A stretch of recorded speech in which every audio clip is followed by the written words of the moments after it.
You are watching Galli News.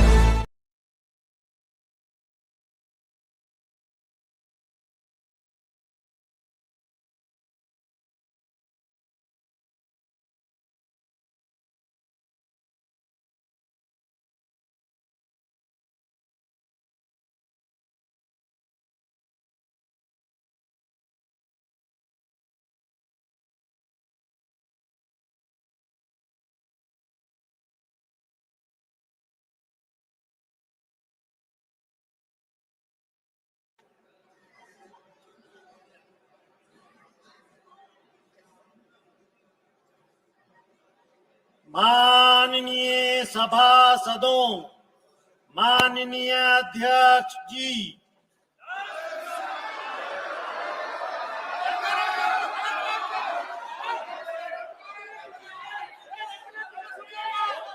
माननीय सदस्यगण,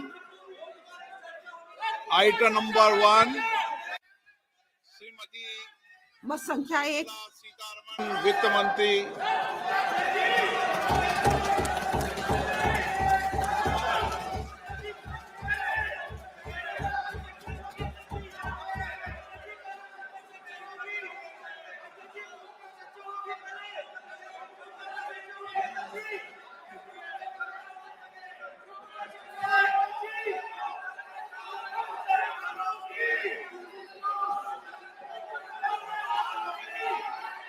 notice दे दो। सदस्यगण, budget के बाद राज्यपाल अभिभाषण में आपको पर्याप्त अवसर दूंगा। मेरा आपसे निवेदन है, नहीं माननीय अखिलेश जी, आपने संसद की मर्यादा को आप बना के रखें। कभी बजट भाषण के अंदर इस तरीके का नहीं हुआ, ये उचित नहीं है, ये उचित नहीं है। अखिलेश जी प्लीज, मैं आपको मौका दूंगा राज्यपाल अभिभाषण पे, प्लीज। नो, ये तरीका ठीक नहीं है। नो,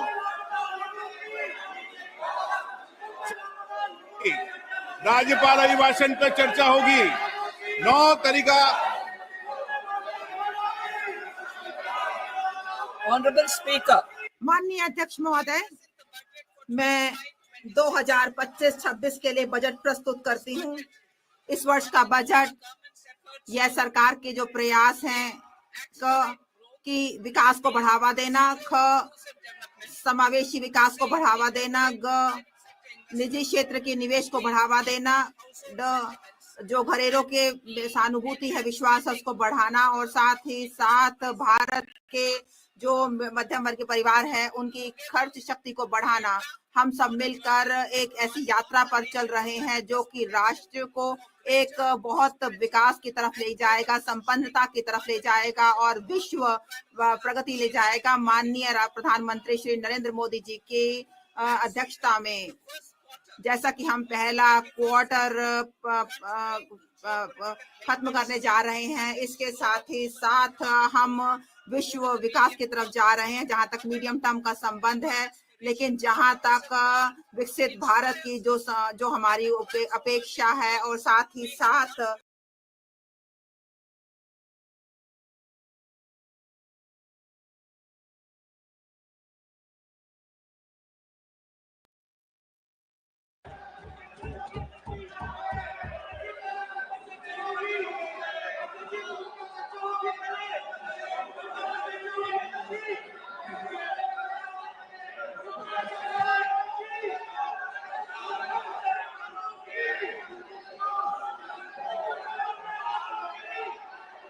नोटिस दे दो।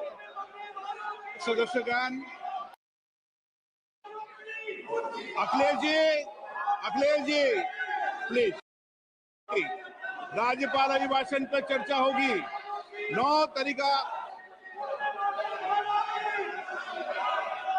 Honorable Speaker, I present the budget for 25-26. This budget continues our government's efforts to A. Accelerate growth, B. Secure inclusive development, C. Invigorate private sector investments, D. Uplift household sentiments. And E. Enhance spending power of India's rising middle class. Together, we embark on a journey to unlock our nation's tremendous potential for greater prosperity and global positioning under the leadership of Honorable Prime Minister Shri Narendra Modi. As we complete the first quarter of the 21st century, continuing geopolitical headwinds suggest lower global economic growth over the medium term. However, our aspiration for a Vikasit Bharat inspires us, and the transformative work we have done during our government's first 2 terms guides us to march forward resolutely. Our economy is the fastest growing among all major economies. Our development track record for the past 10 years and structural reforms have drawn global attention. Confidence in India's capability and potential has only grown in this period. We see the next 5 years as a unique opportunity to realize Sabka Vikas, stimulating balanced growth of all regions. The great Telugu poet and playwright Gurujada Apparao had said, "Deshamante matti kadoy, deshamante manushuloy," meaning a country is not just its soil, a country is its people. In line with this, for us, Vikasit Bharat encompasses zero poverty, 100% quality good school education, access to high quality, affordable and comprehensive healthcare, 100% skilled labor with meaningful employment, 70% women in economic activities, and farmers making our country the food basket of the world.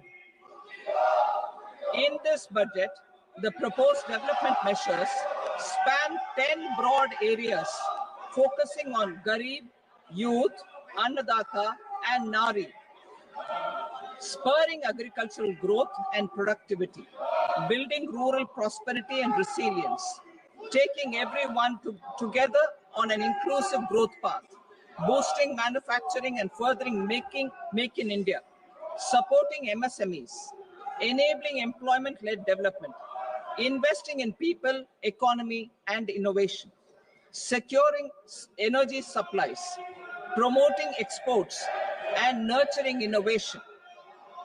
For this journey of development, our 4 powerful engines are agriculture, MSME, investments, and exports. The fuel, our reforms, our guiding spirit, inclusivity, and the destination, Vikasit Bharat. This budget aims to initiate transformative reforms across 6 domains. During the first 5 years, these will augment our growth potential and global competitiveness. The domains are taxation, power sector, urban development, mining, financial sector, and regulatory reforms. Agriculture as the first engine. Now I move to specific proposals, beginning with agriculture as the first engine.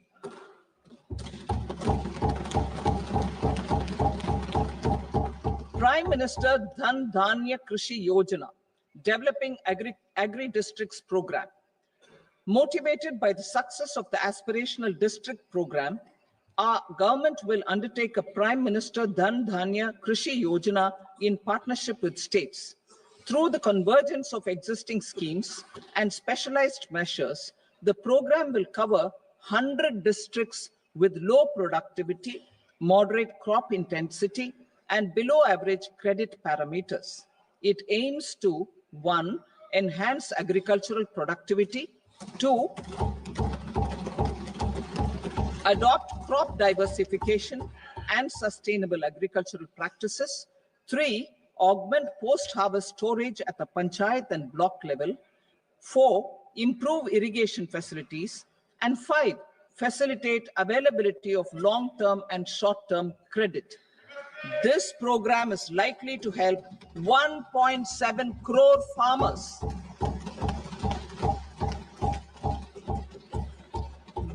rural prosperity and resilience, a comprehensive multi-sectoral rural prosperity and resilience program will be launched in partnership with the states.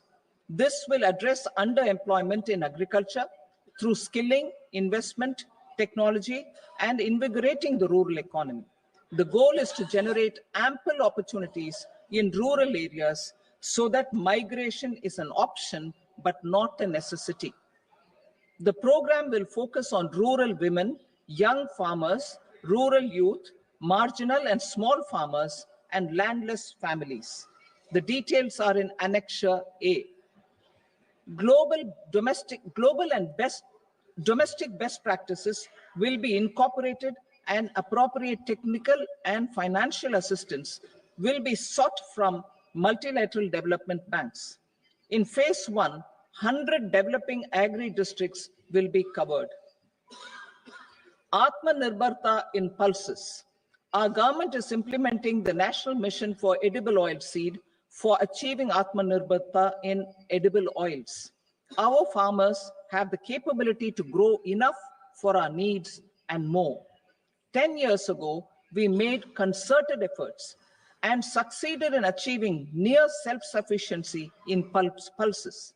Farmers responded to the need by increasing the cultivated area by 50%, and government arranged for procurement and remunerative prices. Since then, with rising incomes and better affordability, our consumption of pulses has increased significantly. Our government will now launch a 6-year mission for Atmanirbharta in pulses with a special focus on Tuar, Urad, and Masoor. Details are in Annexure B.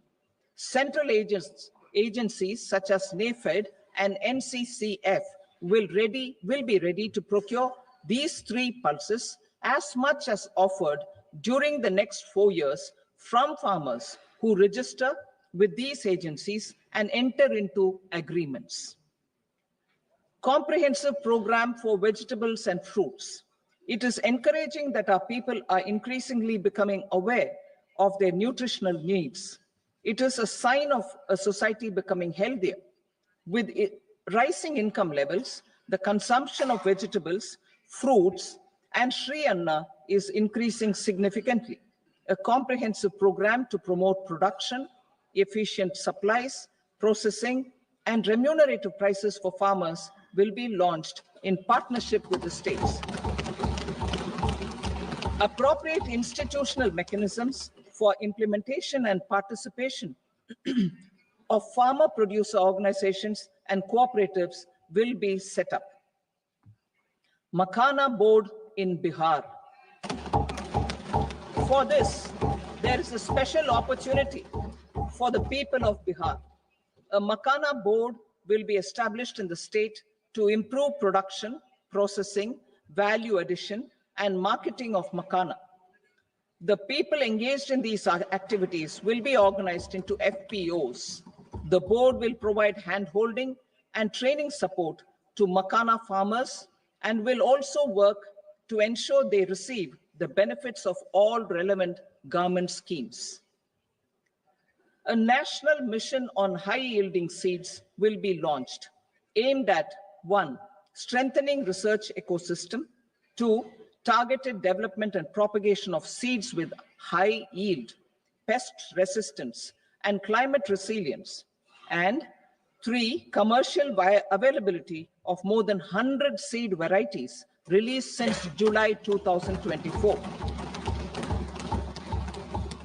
India ranks second largest globally in fish production and aquaculture. Seafood exports are valued at 60,000 crore rupees. To unlock the untapped potential of the marine sector, our government will bring in an enabling framework for sustainable harnessing of fisheries from Indian exclusive economic zone and high seas, with a special focus on the Andaman and Nicobar and Lakshadweep Islands. For the benefit of lakhs of cotton growing farmers, I am pleased to announce a mission for cotton productivity.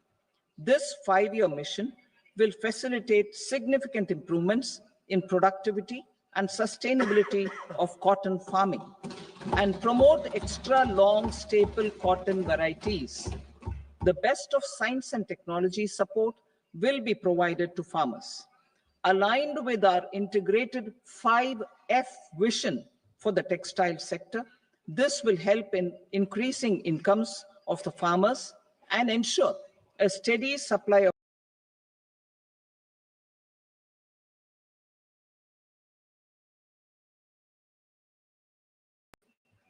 Kisan credit cards facilitate short-term loans for 7.7 crore farmers, fishermen, and dairy farmers.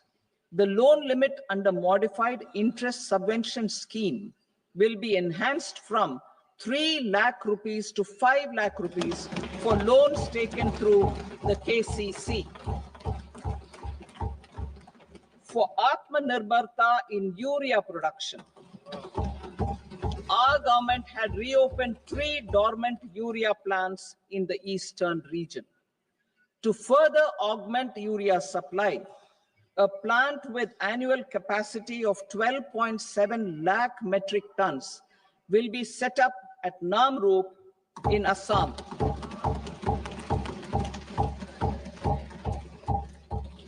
India Post, with 1.5 lakh rural post offices, complemented by the India Post Payment Bank and a vast network of 2.4 lakh Dak Sevaks, will be repositioned to act as a catalyst for the rural economy.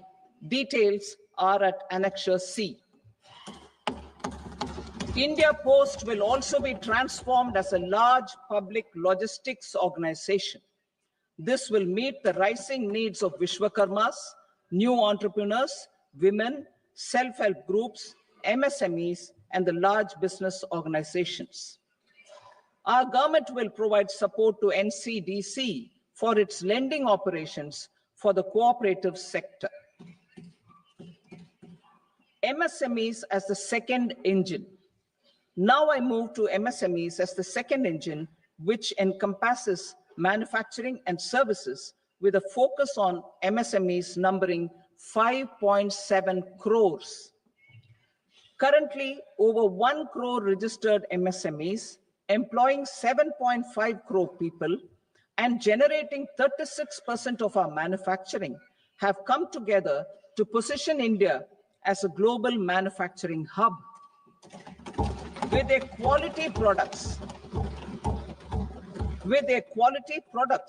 these MSMEs are responsible for 45% of our exports. To help them achieve higher efficiencies of scale, technological upgradation, and better access to capital, the investment and turnover limits for classification of all MSMEs will be enhanced to 2.5 and 2 times respectively. This will give them the confidence to grow and generate employment for our youth. The details are given in Annexure D. To improve access to credit, the credit guarantee cover will be enhanced. First, for micro and small enterprises from 5 crore to 10 crore rupees, leading to additional credit of 1.5 lakh crores in the next 5 years. Second, for startups from 10 crore rupees to 20 crore rupees, with the guarantee fee being moderated to 1% for loans in 27 focus sectors, which are important for Atmanirbhar Bharat. And for well-run exporter MSMEs, for term loans up to 20 crore rupees. Also for the micro enterprises, we will introduce customized credit cards with a 5 lakh rupee limit for micro enterprises registered on Udyam portal. In the first year, 10 lakh such cards will be issued. Fund of funds for startups. The alternate investment fund, AIFs, for startups have received commitments of more than 91,000 crores. rupees. These are supported by the fund of funds set up with the Government of India's contribution of 10,000 crore rupees. Now, a new fund of funds with expanded scope and a fresh contribution of another 10,000 crore rupees will be set up. A new scheme will be launched for 5 lakh women, scheduled castes and scheduled tribes, first-time entrepreneurs. This will provide term loans up to 2 crore rupees during the next 5 years. The scheme will incorporate lessons from the successful Stand Up India scheme. Online capacity building for entrepreneurship and managerial skills will also be organized. Measures for labor-intensive sectors. To promote employment and entrepreneurship opportunities in labor-intensive sectors, our government will undertake specific policy and facilitation measures. To enhance the productivity, quality, and competitiveness of India's footwear and leather sector, a focused product scheme will be implemented.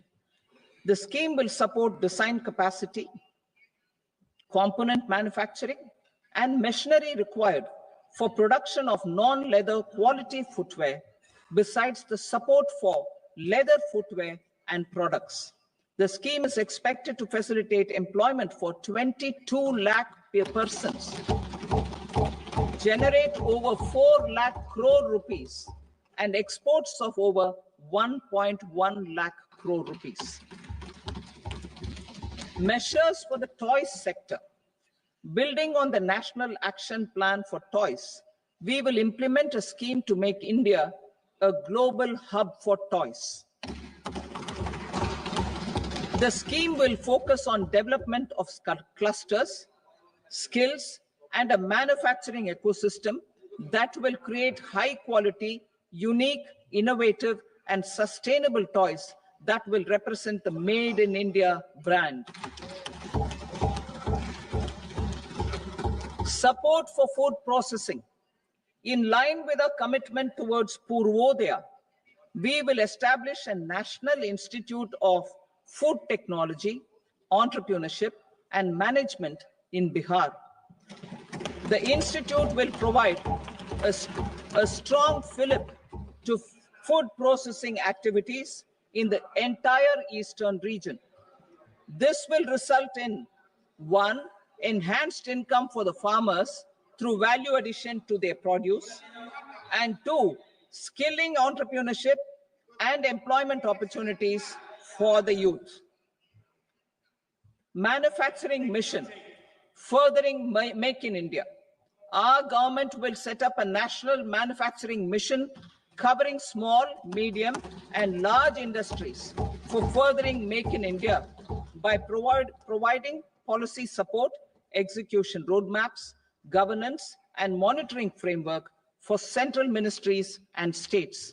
Details are in Annexure E. Given our commitment to climate-friendly development, the mission will also support clean tech manufacturing. This will aim to improve domestic value addition and build our ecosystem for solar PV cells, EV batteries, motors and controllers, electrolyzers, wind turbines, very high voltage transmission equipment, and grid scale batteries. Investment as the third engine. Now I move to investment as the third engine, which encompasses investing in people, investing in the economy, and investing in innovation. Investing in people. Saksham Anganwadi and Poshan 2.0. Saksham Anganwadi and Poshan 2.0 program provides nutritional support to more than 8 crore children, 1 crore pregnant women and lactating mothers all over the country, and about 20 lakh adolescent girls in aspirational districts and the Northeast region. The cost norms for these nutritional support will be enhanced appropriately. Atal Tinkering Labs. 50,000 Atal Tinkering Labs will be set up in government schools in the next 5 years to cultivate the spirit of curiosity and innovation and foster a scientific temper among young minds. Broadband connectivity to government secondary schools and PHCs. Broadband connectivity will be provided to all government secondary schools and primary health centers in rural areas under the BharatNet project. Bharatiya Bhasha Pustak Scheme. We propose to implement a Bharatiya Bhasha Pustak scheme to provide digital form Indian language books for schools and for higher education. This aims to help students understand their subjects better and in their language. National Centers of Excellence for Skilling. Building on the initiative announced in the July 24 budget, 5 national centers of excellence for skilling will be set up with global expertise and partnerships to equip our youth with the skills required for Make for India, Make for the World manufacturing. The partnership will cover curriculum design, training of trainers, and a skills certification framework and periodic reviews. Expansion of capacity in IITs. Total number of students in 23 IITs has increased 100% from 65,000 to 1.35 lakh in the past 10 years.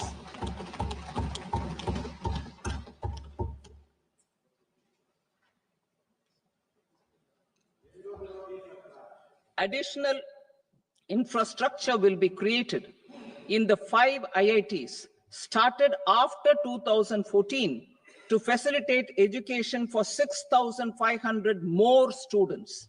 Hostel and other infrastructure capacity at IIT Patna will also be expanded.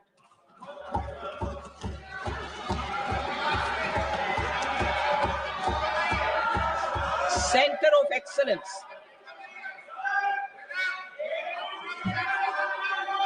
Center of Excellence in AI for Education. I had announced 3 centers of excellence in artificial intelligence for agriculture, health, and sustainable cities in 2023. Now a center of excellence in artificial intelligence for education will be set up with a total outlay of 500 crores.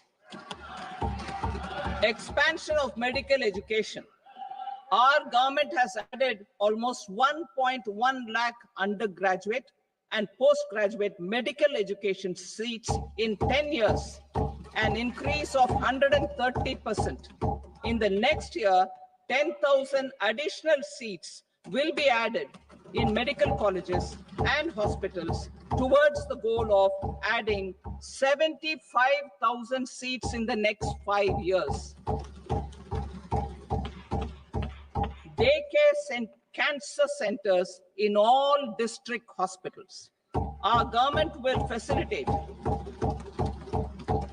setting up of daycare cancer centers in all district hospitals in the next 3 years. 200 centers will be established in 25-26 itself. Strengthening urban livelihoods. Our government has been giving priority to assisting urban poor and vulnerable groups. A scheme for socio-economic upliftment of urban workers will be implemented to help them improve their incomes, have sustainable livelihoods, and a better quality of life. PM Swanidhi scheme has benefited more than 68 lakh street vendors, giving them respite from high interest informal sector loans. Building on this success, the scheme will be revamped with enhanced loans from banks, UPI-linked credit cards with 30,000 rupees limit, and capacity building support. Social Security Scheme for welfare of online platform workers. Gig workers of online platforms provide great dynamism to the new age services economy. Recognizing their contribution, Our government will arrange for their identity cards and registration on the e-Shram portal. They will be provided healthcare under PM Jan Arogya Yojana. This measure is likely to assist nearly 1 crore gig workers.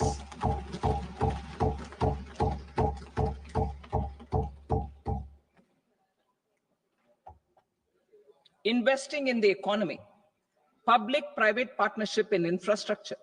Each infrastructure-related ministry will come up with a 3-year pipeline of projects that can be implemented in PPP mode. States will also be encouraged to do so and can seek support from the India Infrastructure Project Development Fund, which is a scheme to prepare PPP proposals. Support to states for infrastructure. An outlay of 1.5 lakh crore is proposed for the 50-year interest-free loans to states for capital expenditure and incentives for reforms. Building on the success of the first asset monetization plan announced in 2021, the second plan for 2025 to 30 will be launched to plow back capital of 10 lakh crore in new projects. Regulatory and fiscal measures will be fine-tuned to support the plan. Jal Jeevan Mission. Since 2019, 15 crore households representing 80% of India's rural population have been provided access to portable tap water connections. To achieve 100% coverage, I am pleased to announce the extension of this mission until 2028 with an enhanced total outlay. The mission's focus will be on the quality of infrastructure and O&M of rural piped water supply schemes through Jan Bhagidari. A separate MOU or separate MOUs will be signed with the states and union territories to ensure sustainability and citizen-centric water services delivery. Urban sector reforms. Building on the July budget proposals, urban sector reforms related to governance, municipal services, urban land, and planning will be incentivized. Urban Challenge Fund. The government will set up an urban challenge fund of 1 lakh crore rupees to implement the proposals for cities as growth hubs, creative redevelopment of cities, and for water and sanitation purposes announced in the July budget. This fund will finance up to 25% of the cost of bankable projects, with a stipulation that at least 50% of the cost is funded from bonds, bank loans, and PPPs. An allocation of 10,000 crore is proposed in 2025-26. Power sector reforms. We will incentivize electricity distribution reforms and augmentation of intra-state transmission capacity by states. This will improve financial health and capacity of electricity companies. Additional borrowing of 0.5% of GSDP will be allowed to states contingent on these reforms. Nuclear energy mission for Vikasit Bharat. Development of at least 100 gigawatt of nuclear energy by 2047 is essential for our energy transition efforts.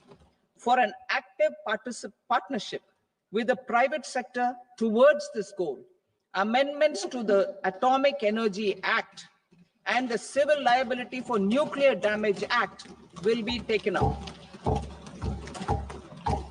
A nuclear energy mission for research and development of small modular reactors with an outlay of 20,000 crore will be set up. At least 5 indigenously developed small modular reactors will be operationalized by 2033. Shipbuilding. The shipbuilding financial assistance policy will be revamped to address cost disadvantages. This will also include credit notes for shipbreaking in Indian yards to promote the circular economy.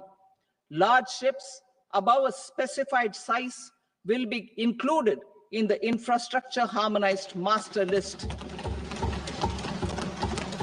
Shipbuilding clusters will be facilitated to increase the range, categories, and capacity of ships. This will include additional infrastructure, facilities, skilling, and technology to develop the entire ecosystem. Maritime Development Fund. For long-term financing for the maritime industry, a Maritime Development Fund with a corpus of 25,000 crore rupees will be set up. This will be for distributed support and promoting competition. This will have up to 49% contribution by the government, and the balance will be mobilized from ports and from private sector. UDAN regional connectivity schemes. UDAN has enabled 1.5 crore middle-class people to meet their aspirations for speedier travel. The scheme has connected 88 ports, airports, and operationalized 619 routes. Inspired by that success, a modified UDAN scheme will be launched to enhance regional connectivity to 120 new destinations and carry 4 crore passengers in the next 10 years. 4 crore additional passengers in the next 10 years. The scheme will also support helipads and smaller airports in hilly, aspirational, and northeast regional districts. Greenfield airports will be facilitated in Bihar to meet the future needs of the state. These will be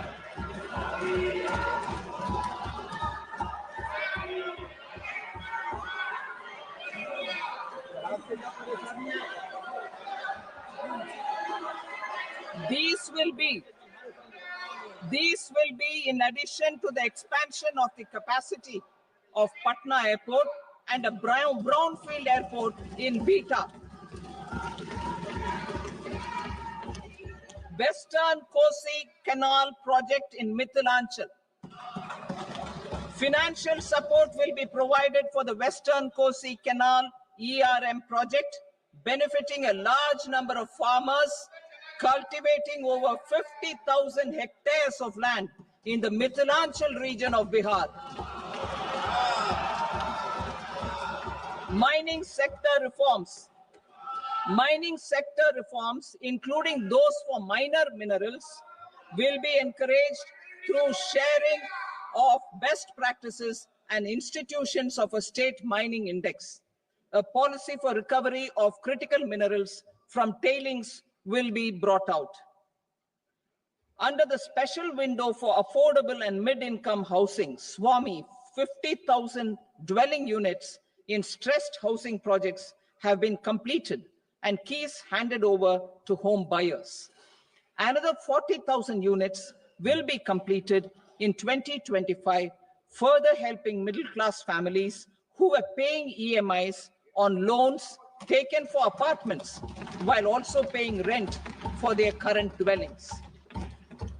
Building on this success, SWAMI Fund 2 will be established as a blended finance facility with contribution from the government, banks, and private investors. This fund of 15,000 crore rupees will aim for expeditious completion of another 1 lakh units. PM Gati Shakti data for private sector. For furthering PPPs and assisting the private sector in project planning, access to relevant data and maps from the PM Gati Shakti portal will be provided. Tourism for employment-led growth. Top 50 tourist destination sites in the country will be developed in partnership with states through a challenge mode. Land for building key infrastructure will have to be provided by the states. Hotels in these destinations will be included in the infrastructure harmonized list. The following measures will be taken for facilitating employment-led growth. Organizing intensive skill development programs for our youth, including in institutes of hospitality management. Providing mudra loans for homestays. Improving ease of travel and connectivity to tourist destinations. Providing performance-linked incentives to states for effective destination management, including tourist amenities, cleanliness, and marketing efforts. And introducing streamlined e-visa facilities along with visa fee waivers for certain tourist groups. Continuing with the emphasis on places of spiritual and religious significance, in the July budget, there will be a special focus on destinations related to the life and times of Lord Buddha. Medical tourism and heal in India. Medical tourism and heal in India will be promoted in partnership with the private sector, along with capacity building and easier visa norms. Investing in innovation. To implement private sector-driven research, development, and innovation initiatives announced in the July budget, I am now allocating 20,000 crore rupees for this purpose. A deep tech fund of funds will also be explored to catalyze the next generation startups as a part of this initiative. In the next 5 years, under the PM Research Fellowship Scheme, we will provide 10,000 fellowships for technological research in IITs and IISc with enhanced financial support. The second gene bank with 10 lakh germplasm lines will be set up for future food and nutritional security. This will provide conservation support to both public and private sectors for genetic resources. We will start a national geospatial mission to develop foundational geospatial infrastructure and data. Using PM Gati Shakti, this mission will facilitate modernization of land records, urban planning, and design of infrastructure projects. A Gyan Bharatam mission for survey, documentation, and conservation of our manuscript heritage with academic institutions, museums, libraries, and private collectors will be undertaken to cover more than 1 crore manuscripts. We will set up a national digital repository of Indian knowledge systems for knowledge sharing. Now I move to exports as the fourth engine.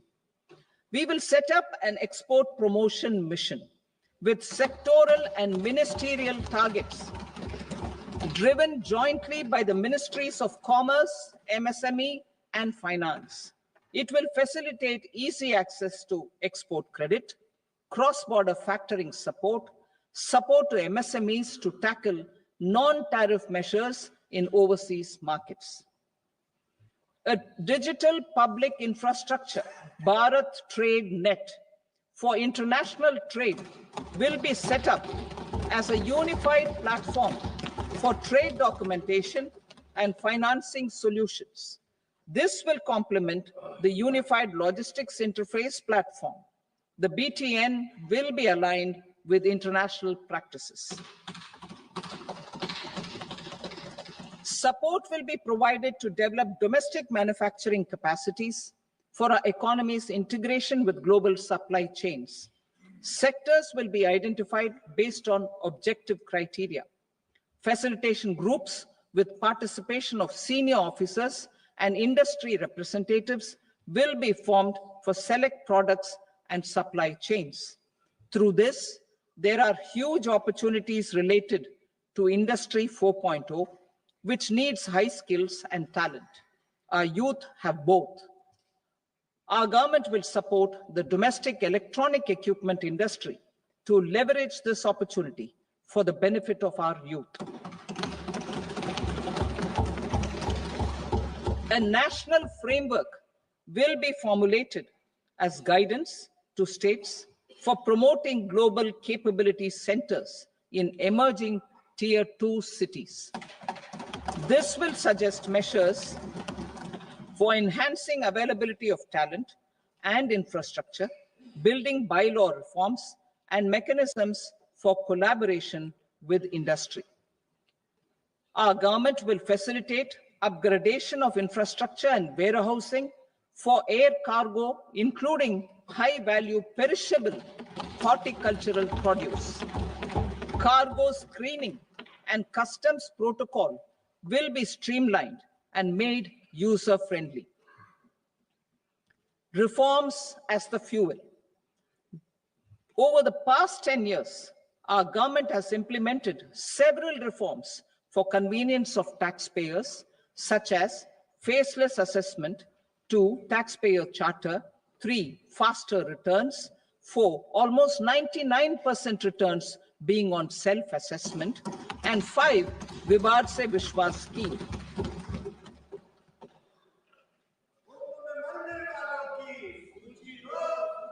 Continuing these efforts, I reaffirm the commitment of the tax department to trust first, scrutinize later. I also propose to introduce the new income tax bill next week. I will detail the indirect tax reforms and changes in direct taxes in Part B. Financial sector reforms. The FDI limit for the insurance sector will be raised from 74 to 100%. This enhanced limit will be available for those companies which invest the entire premium in India. The current guardrails and conditionalities associated with foreign investment will be reviewed and simplified.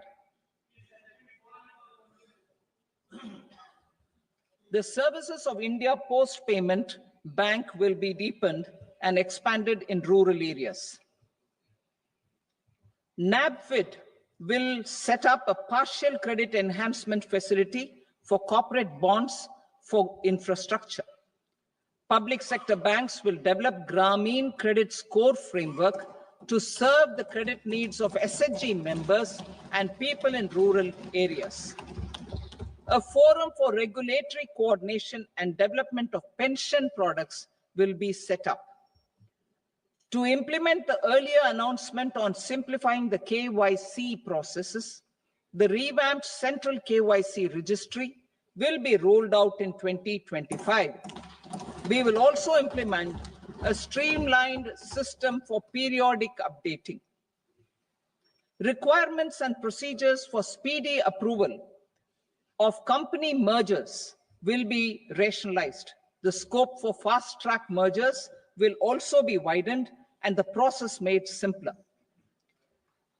As proposed in the interim budget, we signed bilateral investment treaties with 2 countries in 2024 to encourage sustained foreign investment, and in the spirit of First Develop India, the current model BIT will be revamped and made more investor-friendly. In the last 10 years, in several aspects, including financial and non-financial, our government has demonstrated a steadfast commitment to ease of doing business. We are determined to ensure that our regulations must keep up with technological innovations and global policy developments. A light touch regulatory framework based on principles and trust will unleash productivity and employment. Through this framework, we will update regulations that were made under old laws. To develop this modern, flexible, people-friendly, and trust-based regulatory framework appropriate for the 21st century, I propose 4 specific measures. A high-level committee for regulatory reforms will be set up for a review of all non-financial sector regulations, certifications, licenses, and permissions. The committee will be expected to make recommendations within a year. The objective is to strengthen trust-based economic governance and take transformational measures to enhance ease of doing business, especially in matters of inspection and compliances. States will be encouraged to join in this endeavor. An investment friendliness index of states will be launched in 2025 to further the spirit of competitive cooperative federalism. Under the Financial Stability and Development Council, a mechanism will be set up to evaluate impact of the current financial regulations and subsidiary instructions. It will also formulate a framework to enhance their responsiveness and development of the financial sector. In the Jan Vishwas Act 2023, more than 180 legal provisions were decriminalized. Our government will now bring up the Jan Vishwas Bill 2.0 to decriminalize more than 100 provisions in various laws. I now move to fiscal policy. In the July budget, I had committed to staying the course for fiscal consolidation. Our endeavor will be to keep the fiscal deficit each year such that central government debt remains on a declining path as a percentage of the GDP. The roadmap for the next 6 years has been detailed in the FRBM statement. Revised estimates for 2024-25. The revised estimate of the total receipts other than borrowings is 31.47 lakh crore rupees, of which the net tax receipts are 25.57 lakh crore rupees. The revised estimate of the total expenditure is 47.16 lakh crore rupees, of which the capital expenditure is about 10.18 lakh crore rupees. The revised estimate of the fiscal deficit is 4.8% of the GDP. Budget estimates for 25-26. Coming to 25-26, the total receipts other than borrowings and total expenditure are estimated at 34.96 lakh crore rupees and 50.65 lakh crore rupees respectively. The net tax receipts are estimated at 28.37 lakh crore rupees. The fiscal deficit is estimated to be 4.4% of GDP. To finance the fiscal deficit, the net market borrowings from dated securities are estimated at 11.54 lakh crore. The balance financing is expected to come from small savings and other sources. The gross market borrowings are estimated at 14.82 lakh crore rupees. I will now move to Part B.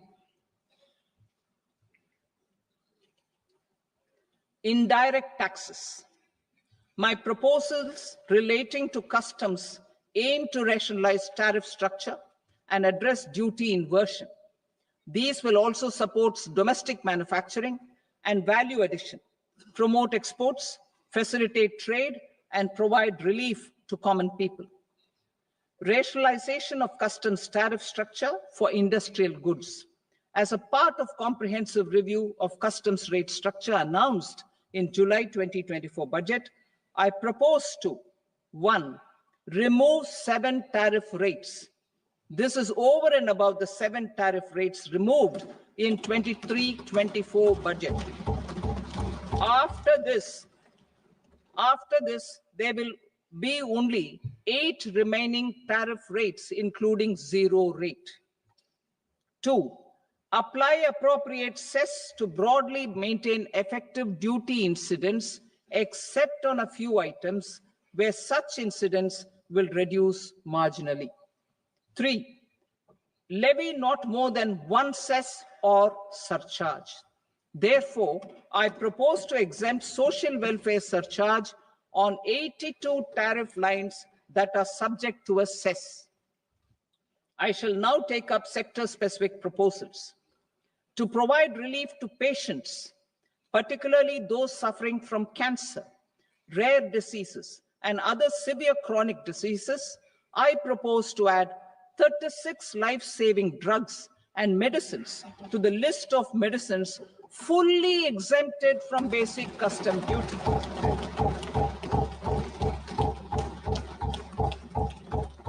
I also propose to add 6 life-saving medicines to the list attracting concessional custom duty of 5%. Full exemption and concessional duty will also respectively apply on the bulk drugs for manufacture of the above. Specified drugs and medicines under patient assistance programs run by the pharmaceutical companies are fully exempt from BCD, provided the medicines are supplied free of cost to the patients. I propose to add 37 more medicines along with 13 new patient assistance programs. Support to domestic manufacturing and value addition. Critical minerals. In the July 2024 budget, I had fully exempted BCD on 25 critical minerals that are not domestically available. I had also reduced BCD of 2 other such minerals to provide a major fillip to their processing, especially by MSMEs.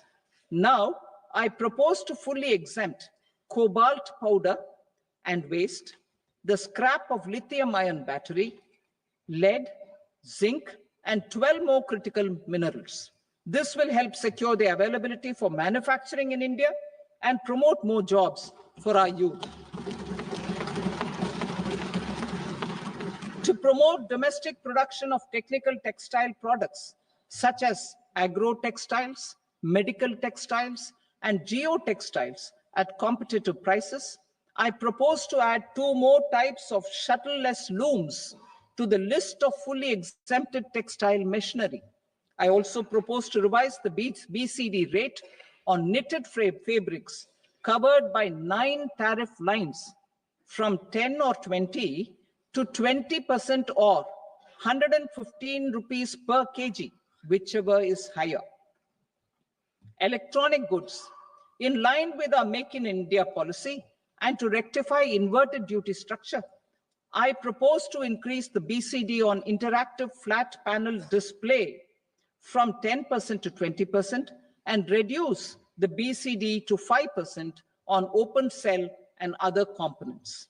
In 23-24 budget, for the manufacture of open cells of LCD, LED TVs, I had reduced the BCD on parts of open cells from 5% to 2.5%. To further boost the manufacture of such open cells, the BCD on these parts will now stand exempted. Lithium-ion battery. To the list of exempted capital goods, I propose to add 35 additional capital goods for EV battery manufacturing and 28 additional capital goods for mobile phone battery manufacturing. This will boost domestic manufacture of lithium-ion batteries, both for mobile phones and for electric vehicles. Shipping sector. Considering that shipbuilding has a long gestation period, I propose to continue the exemption of BCD on raw materials, components, consumables, or parts for the manufacture of ships for another 10 years.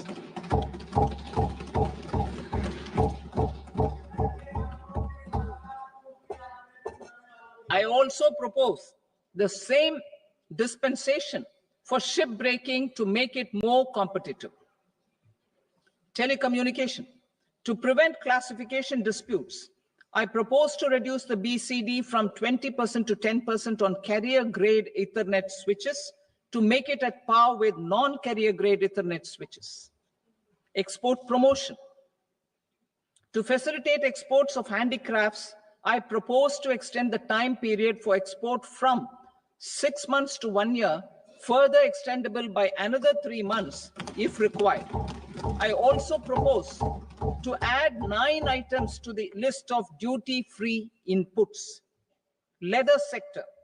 I propose to fully exempt BCD on wet blue leather to facilitate imports for domestic value addition and employment. I also propose to exempt crust leather from 20% export duty to facilitate exports by small tanners. Marine products.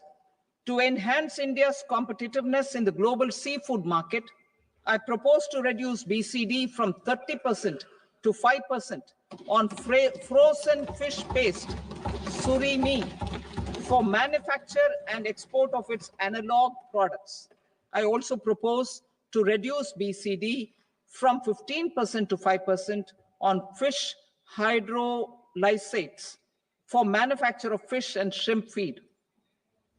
In July 2024 budget, to promote development of domestic MROs for aircraft and ships, I had extended the time limit for export of foreign origin goods that were imported for repairs from 6 months to 1 year and further extendable by 1 year. I now propose to extend the same dispensation for railway goods. Time limit for provisional assessment. Presently, the Customs Act 1962 does not provide any time limit to finalize provisional assessments, leading to uncertainty and cost to trade. As a measure of promoting ease of doing business, I propose to fix a time limit of 2 years, extendable by a year, for finalizing the provisional assessment. I propose to introduce a new provision that will enable importers or exporters, after clearance of goods, to voluntarily declare material facts and pay duty with interest but without penalty. This will incentivize voluntary compliance. However, this will not apply in cases where department has already initiated audit or investigation proceedings. For industry to better plan their imports, I propose to extend the time limit for the end use of imported inputs in the relevant rules from 6 months to 1 year.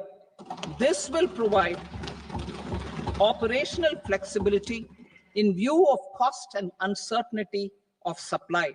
Further, such importers will now have to file only quarterly statements instead of a monthly statement.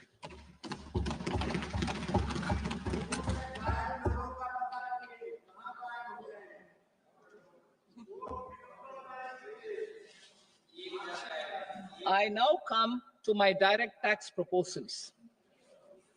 In Part A, I have briefly underlined taxation reforms as one of key reforms to realize our vision of Vikasit Bharat. In respect of criminal law, our government had earlier ushered in Bharatiya Nyaya Sanhita, replacing Bharatiya Danda Sanhita.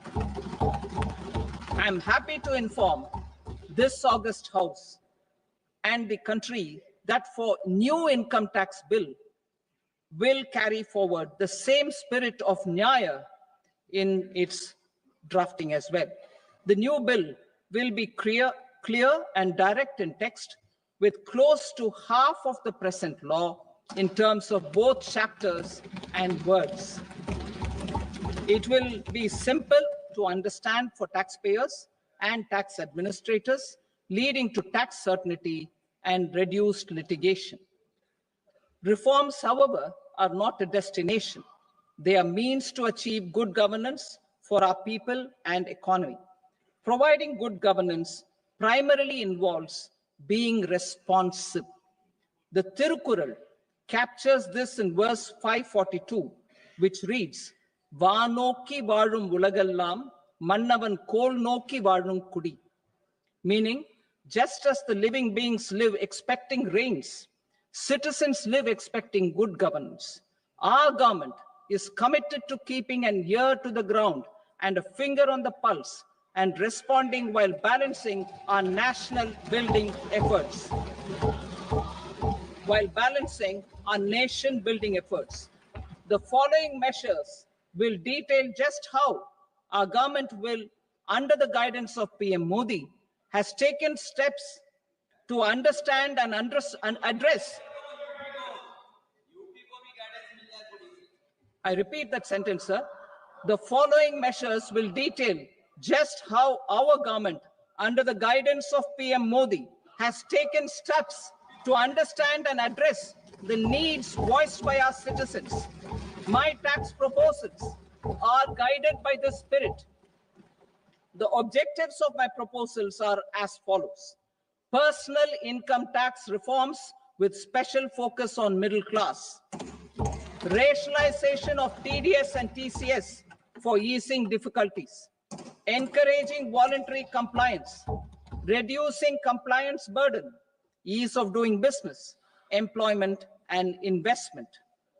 I will come to my proposal on personal income tax towards the end. TDS and TCS, rationalization for easing difficulties. I propose to rationalize tax deduction at source, TDS, by reducing the number of rates and thresholds above which TDS is deducted. Further, threshold amounts for tax deduction will be increased for better clarity and uniformity.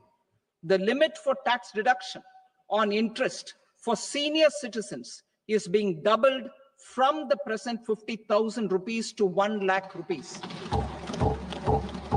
Similarly, the annual limit of 2.40 lakh rupees for TDS on rent is being increased to 6 lakh rupees.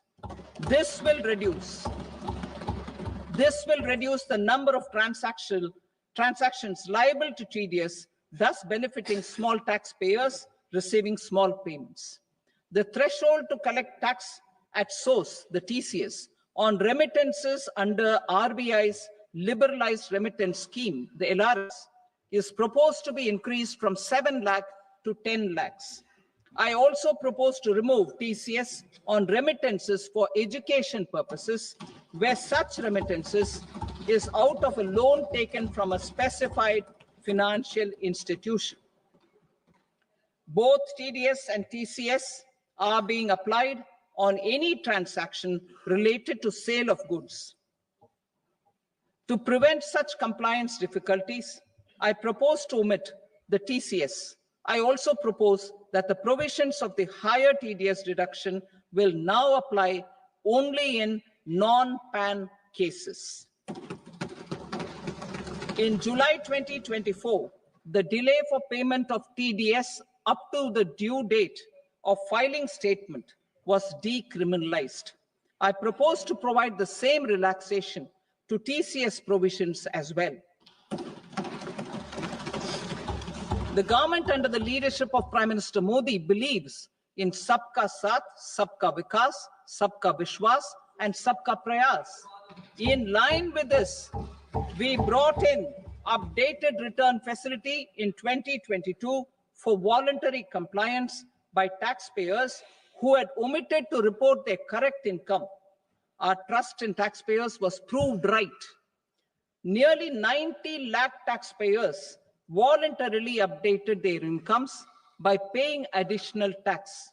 Taking this trust further, I now propose to extend the time limit to file updated returns for any assessment year from the current limit of 2 years to 4 years.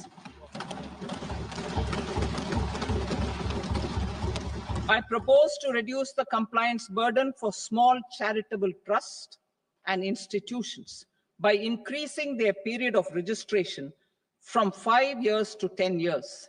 It is also proposed that disproportionate consequences do not arise for minor defaults, such as incomplete applications filed by charitable entities. Presently, taxpayers can claim the annual value of self-occupied properties as nil only on the fulfillment of certain conditions. Considering the difficulties faced by taxpayers, it is proposed to allow the benefit of 2 such self-occupied properties without any condition. To streamline the process of transfer pricing and to provide an alternative to yearly examination, I propose to introduce a scheme for determining arm's length price of international transaction for a block period of 3 years. This will be in line with global best practices. With a view to reduce litigation and provide certainty in international taxation, the scope of safe harbor rules is being expanded. A number of senior and very senior citizens have very old national savings schemes accounts. As interest is no longer payable on such accounts, I propose to exempt withdrawals made from NSS by individuals on or after 29th August 2024. I am also proposing to allow similar treatment to NPS Vatsalya accounts as is available to normal NPS accounts subject to overall limits. In my speech in July 2024, I had promised that all processes, including giving effect to appellate orders, shall be digitalized and made paperless over the next 2 years. So I'm happy to announce that digitalization is being made operational now. In July 2024, we brought in the Vivad Se Vishwas scheme to resolve income tax disputes pending in appeal. The scheme has received a great response, with nearly 33,000 taxpayers having availed of the scheme to settle their disputes. I have a few proposals to promote investment and employment. It is proposed to provide a presumptive taxation regime for non-residents who provide services to a resident company that is establishing or operating an electronics manufacturing facility. I further propose to introduce a safe harbor for tax certainty for non-residents who store components for supply to specified electronics manufacturing units. Presently, the tonnage tax scheme is available only to seagoing ships. The benefits of existing tonnage tax scheme are proposed to be extended to inland vessels registered under the Indian Vessels Act 2021 to promote inland water transport in the country. Extension for incorporation of startups. We continue to support the Indian startup ecosystem.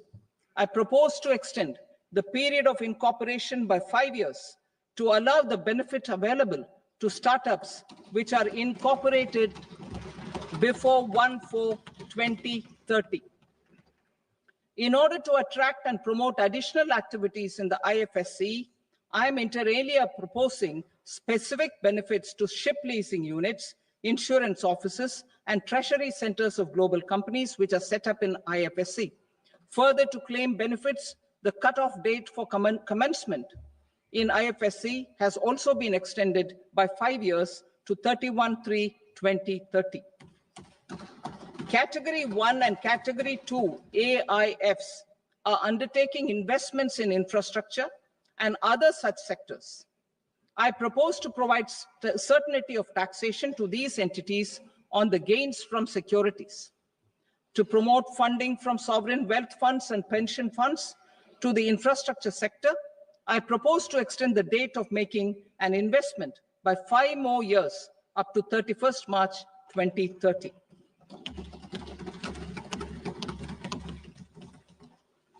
Personal income tax reforms with special focus on middle class. Democracy, demography, and demand are the key support pillars in our journey towards Vikasit Bharat. The middle class provides strength for India's growth. This government, under the leadership of Prime Minister Modi, has always believed in the admirable energy and ability of the middle class in nation building. In recognition of their contribution,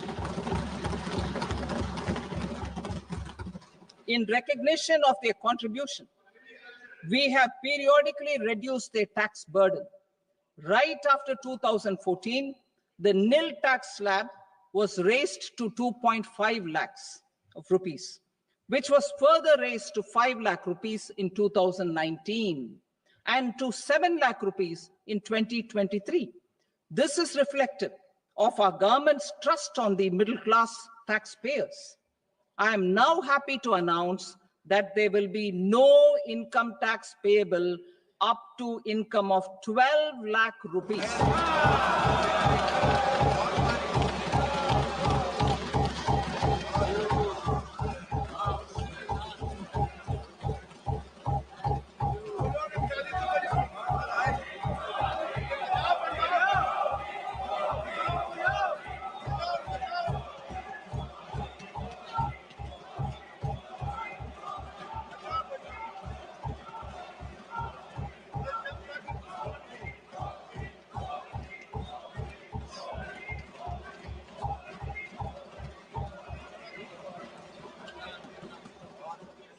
So, average income of 1 lakh per month, other than the special rate income such as capital gains, under the new regime.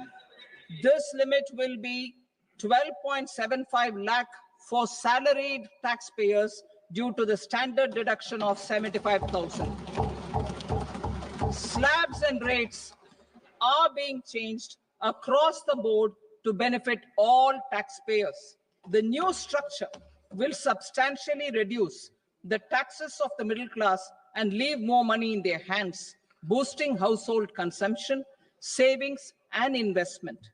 In the new tax regime, I propose to revise tax rate structures as follows: 0 to 4 lakh rupees nil, 4.8 lakh rupees to 4 to 8 lakh rupees 5%, 8 to 12 lakh rupees 10%, 12 to 16 lakh rupees 15%, 16 to 20 lakh rupees 20%, 20 to 24 lakh rupees 25%, and above 24 lakh rupees 30%. To taxpayers up to 12 lakh of normal income, other than special rate income such as capital gains. I read that again. To taxpayers up to 12 lakh of income, other than special rate income such as capital gains, tax rebate is being provided in addition to the benefit due to slab rate reduction in such a manner that there is no tax payable by them.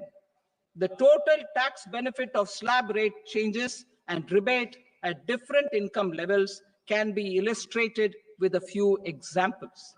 A taxpayer in the new regime with an income of 12 lakh rupees will get a benefit of 80,000 rupees in tax, which is 100% of tax payable as per the existing rates. A person having income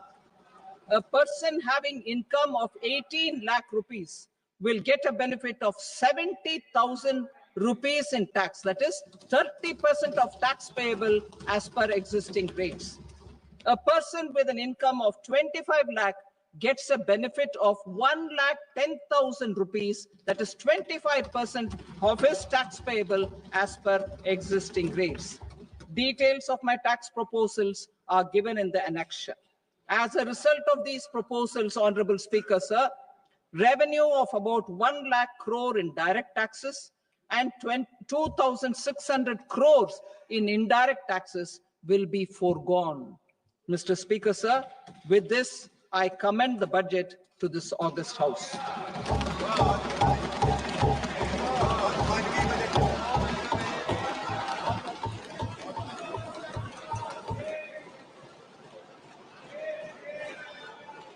Item number 2, Srimati Nirmala Sitharaman.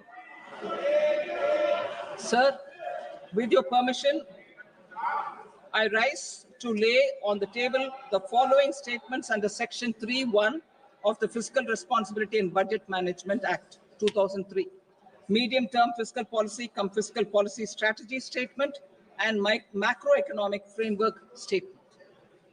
Item number 3, Srimati Nirmala Sitharaman. Sir, with your permission, I rise to move for leave to introduce the Finance Bill 2025. प्रश्न ये है कि विधेयक को पुनर्स्थापित करने की अनुमति प्रदान की जाए। जो सदस्य इसके पक्ष में हाँ कहें, जो सदस्य विरोध में ना गए, मेरे विचार में निर्णय हाँ वालों के पक्ष में हुआ। हाँ वालों के पक्ष में अनुमति प्रदान की जाती है। माननीय मंत्री जी, अब विधेयक को पुरस्तापित करें। Sir, I introduce the bill. Thank you.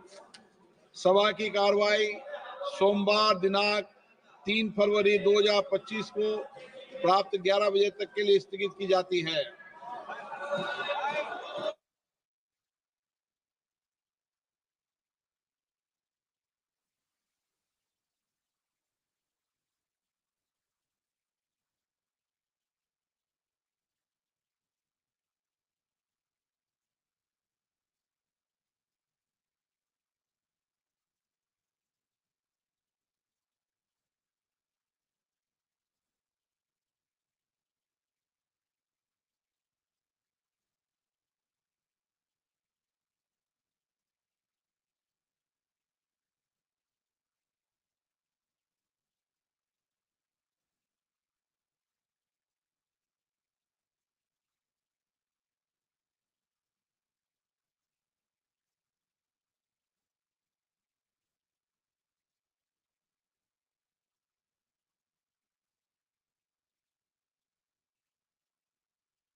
What is indirect tax?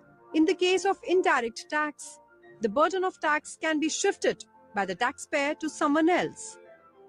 Indirect tax has the effect of raising the price of the products on which they are imposed. Customs duty, central excise, service tax, and value-added tax are examples of indirect tax.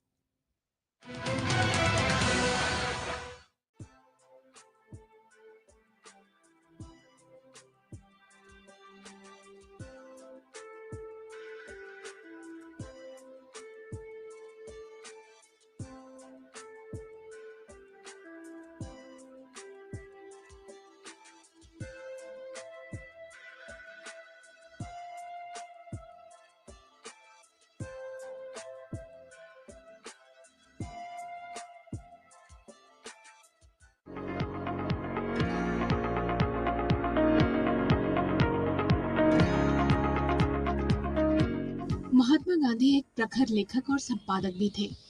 उनके विचार जन जन तक पहुंचाने में पत्र पत्रिकाएं, diary एवं पुस्तकें एक सशक्त माध्यम बनी।